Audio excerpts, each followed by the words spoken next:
ঢাকা দক্ষিণ সিটি কর্পোরেশনের ময়লার গাড়ি চাপায় মাহিন আহমেদ নামে এক শিশু নিহত হয়েছে। বৃহস্পতিবার রাত ৯টার দিকে রাজধানীর মুগদায় এ দুর্ঘটনা ঘটে। গাড়ি চালককে আটক করে পুলিশে দেয় স্থানীয়রা। এদিকে উত্তরায় ছিনতাইকারীর হাত থেকে এক মহিলাকে বাঁচাতে ছুরিকাঘাতে গুরুতর আহত হয়েছেন ইফতেখার নামে এক যুবক। আরও জানাচ্ছেন ইয়াসিন রানা। ভিশন নিয়ে এলো ফুলঝুরি মেগা অফার সিজন 6।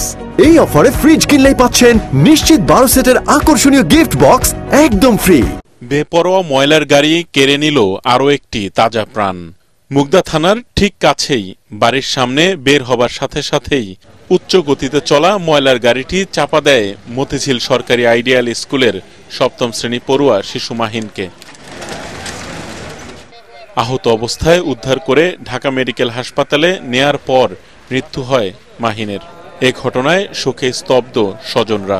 কিসের জন্য পিছলা খাইছে না পড়ে গেছে, আর ট্রাকওয়ালা ওকে উঠাই দিছে। পরে আমি ট্রাকওয়ালাকে বলে আঙ্কেল আপনি পিছে নেন, তাও হয় পিছে না নেয় উপরে আরো উঠাই দিতে লিতে। বেপরোয়াভাবে গাড়ি এসে চাপা দিয়ে চলে গেছে, ওর বুকের উপর দেখেছে এবং ওর যে পাঁজরগুলা ছিল সবগুলা ভেঙে গেছে। ড্রাইভারগুলো বেপরোয়াভাবে গাড়িগুলো চালায়, নেশা করে গাড়িগুলো চালায়। আমরা চাই জানি আর পরবর্তীতে কোনো মায়ের কোল খালি না হোক, আমরা এটা সঠিক বিচার চাই। এ ঘটনায় চালককে গ্রেফতার করা হয়েছে বলে জানায় মুগদা থানা পুলিশ। গাড়ির বাম্পারের সাথে বাড়ি খেয়ে রাস্তায় পড়ে বুকে আঘাত পেয়ে মারা গেছে। ঢাকা দক্ষিণ সিটি কর্পোরেশনের গাড়ি, আমরা চালককে গ্রেফতার করছি।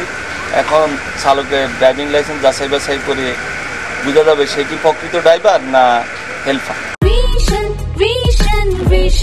100% কপার কন্ডেন্সারে তৈরি ভিশন ফ্রিজ, তাই গুণে মানে অটুট থাকে বছরের পর বছর। এদিকে রাজধানীর উত্তরা ৮ নম্বর সেক্টরে ছিনতাইকারীর হাত থেকে এক মহিলাকে বাঁচাতে গিয়ে গুরুতর আহত হয়ে ঢাকা মেডিকেলে ভর্তি হয়েছেন ইফতেখার আলম নামে এক যুবক।